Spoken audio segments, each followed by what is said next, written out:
Uy.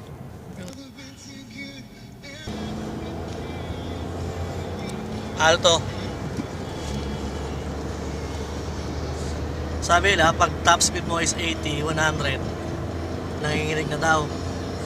Tumatakbo kami ng 100, pag 100 na, tuto ko ha. Okay, 100 na. Tingnan natin ha. Hindi mo nanginginig yung steering wheel. And hindi mo nanginginig kahit ang top speed natin is 100. Sabi ng iba, nanginginig daw ang alto pag nasa highway ka na. Hindi naman eh. 100 pa yan, hindi naman nanginginig yung steering wheel. Kahit walang kamay.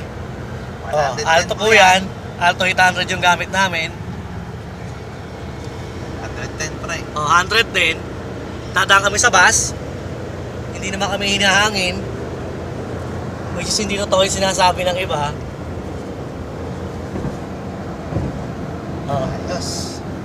Okay. Ano? Niwala na kayo? Niwala na kayo na magandang review ng Alto.